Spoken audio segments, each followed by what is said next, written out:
Hi students, welcome to EPG Pathshala, an e-content project under National Mission on Education through ICT.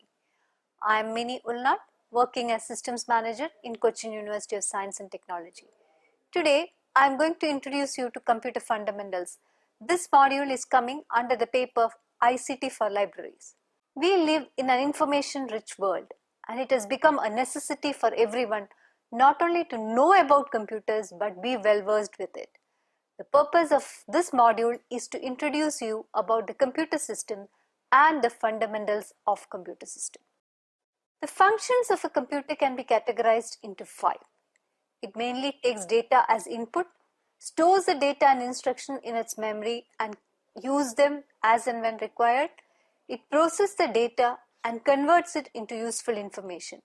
It provides the output and controls and manages all the above 4 functions.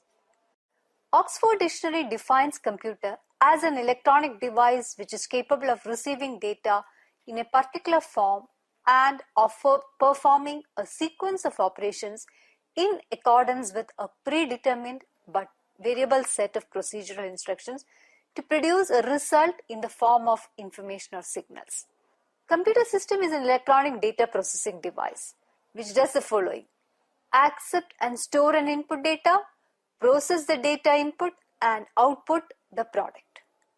The main advantage of computers in today's world are high speed, accuracy, storage capability, diligence, versatility, reliability, automation, reduction in paperwork and reduction in cost. The following list demonstrates the disadvantages of computers also. There is no intelligence involved. A computer is a machine which has no intelligence of its own to perform any task. Each and every instruction has to be given to the computer. It cannot take any decision on its own.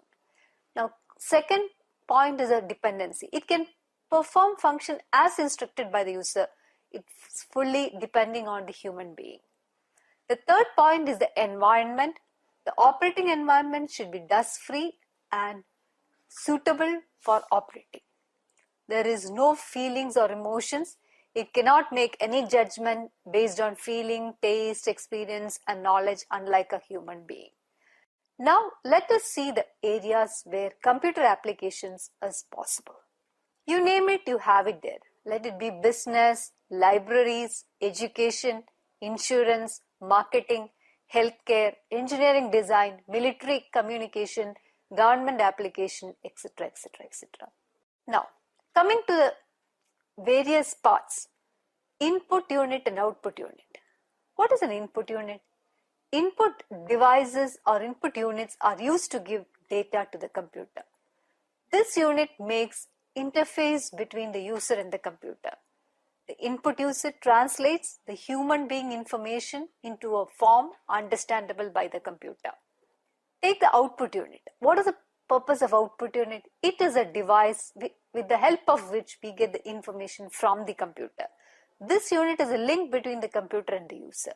So the output translates the computer's output into the form understandable by the user. Next is the memory or the storage unit. Memory or the storage unit stores all the instructions, data and intermediate results, and this supplies the information to the other units of computer as and when needed. It is also known as main memory or primary storage, or more commonly used as random access memory or RAM.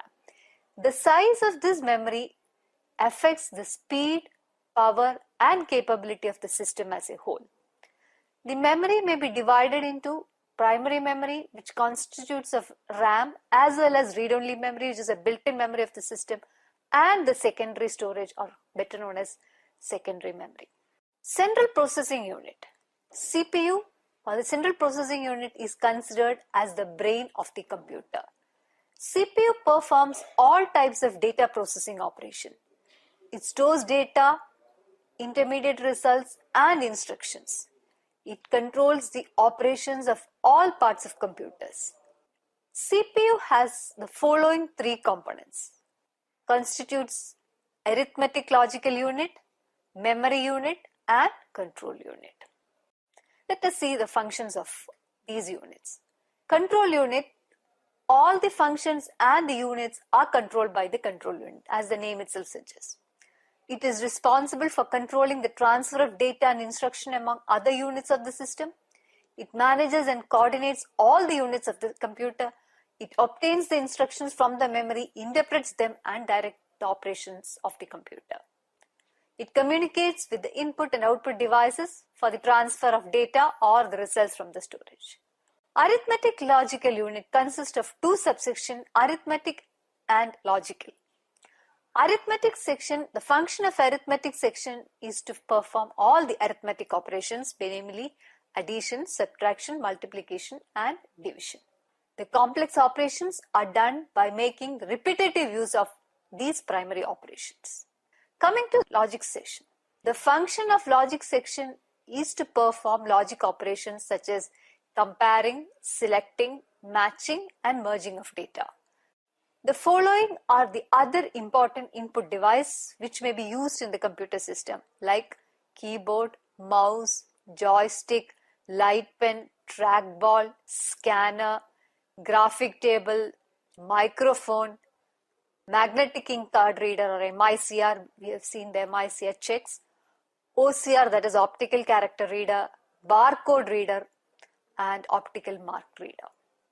Coming to the output devices, the following are some of the important output devices which are used in computer system: monitors, graphic plotters, printers. When you talk about the printers, there are two important types of printers. One we call it as impact printer and the other one is a non-impact printer. Take the impact printer, there are again two categories of impact printers: character printers and line printer. Character printer may be again categorized as dot matrix printers or DMP and daisy wheel printers. Line printers are further classified as a drum printer and chain printer. Take the case of non-impact printers. The printers that print the characters without striking against the ribbon or onto the paper are called the non-impact printers. These printers print a complete page at a time and also called as page printers. Basically, there's laser printers and inkjet printers belong to this category.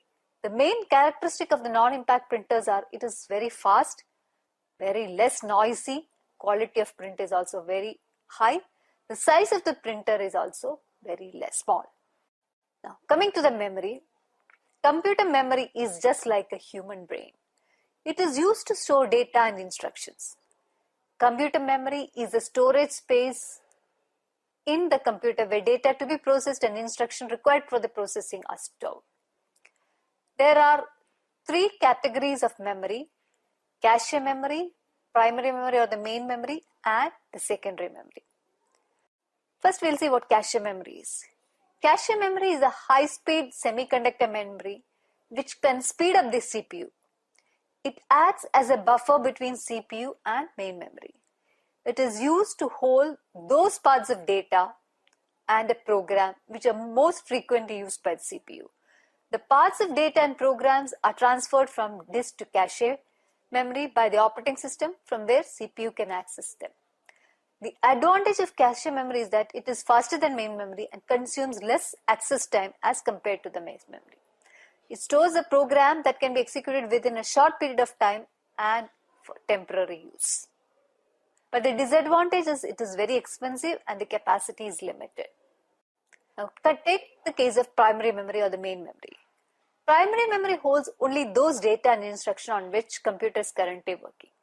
It has a limited capability and data gets lost when the power is switched off. It is generally made up of semiconductor devices and the memory is not as fast as registers. The data and instructions required to be processed earlier reside in main memory. It is divided into two subcategories: RAM and ROM, random access memory and read-only memory. The characteristics of the main memory are, these are all basically the semiconductor memory. It is also volatile memory, that is the data is lost in case power is switched off. And it is working, but it's a main memory and is a working memory of the computer. It is faster than all the secondary memories and a computer cannot run without primary memory. Coming to the secondary memory. This type of memory is also known as external memory or the non-volatile or the permanent storage. It is slower than main memory, but these are used for storing the data or information permanently. The contents of the secondary memories are transferred to the main memory and the CPU can access it. A typical example of secondary memory is the disk, CD-ROM, DVD, or the hard disk. The characteristics of the secondary memory. These are magnetic or optical memories. It is a non-volatile memory, but it's slower than primary memory. We will see the main memory RAM in detail. Random access memory, RAM, constitutes the internal memory of the CPU for storing data, program and program results. We can retrieve the information from this memory at random and extremely fast, but it is expensive. That is, RAM is volatile and the data stored is lost when we switch off the system or if there is a power failure. There are two types of RAM. One is called the static RAM or SRAM and dynamic RAM or DRAM. Coming to the other primary memory, that is ROM, stands for read-only memory. The memory from which we can only read but cannot write on it. This type of memory is a non-volatile and the information is stored permanently during the manufacturing. ROM stores instructions that is required to start a computer when electricity is first turned on. This operation is known as bootstrapping. Certain instructions are prefetched etched into the ROM at the time of manufacturing. Now, following are the various types of ROMs available. One is a masked ROM. This very first ROMs were hardwired devices that contain the pre-programmed set of data or instructions. These kinds of ROMs are known as masked ROM and it is less expensive. We have PROM or programmable read-only memory that can be modified only once by a user. It can be programmed only once and not erasable. Then there is EPROM, erasable programmable read-only memory. EPROM can be erased by exposing it to ultraviolet light for a duration of up till 40 minutes. There is EEPROM, that is electrically erasable and programmable read-only memory, which is programmed and erased electrically. It can be erased and reprogrammed about 10,000 times. Both erasing and programming takes about 4 to 10 milliseconds. That's about the memory. Now we'll see what is a motherboard. A motherboard or the main board system board is the main printed circuit board or PCB found in computers and other expandable systems. It holds many of the crucial electronic components of the system. This includes central processing unit, CPU, memory, and provide connectors for other peripherals. The motherboard serves as a single platform to connect all parts of the computer together. We'll see the memory units. Higher storage units are as follows. Like how do you store your information, or what is the measure of information? We store information in terms of bits and bytes. A 1 or 0 is called a bit, that is binary digit. 1 kilobyte is 1024 bytes, which is usually the notation is KB. 1 MB or megabyte is 1024 kilobytes. The higher noting is gigabytes. 1 GB is about 1024 MB. Then comes terabyte. 1 terabyte is 1024 gigabytes. Then goes to petabyte. 1 petabyte is about 1024 terabytes. That is how the information is stored. Another important unit of computer is a port. What is a port? Computer port is a physical docking point using which an external device can be connected to the system. External devices are connected through using cables and ports. These are the slots on the motherboard into which the cable of the external device is plugged in. Examples, when I say external devices, it includes the attachment via ports, which includes mouse, keyboard, monitor, microphone, speakers, everything.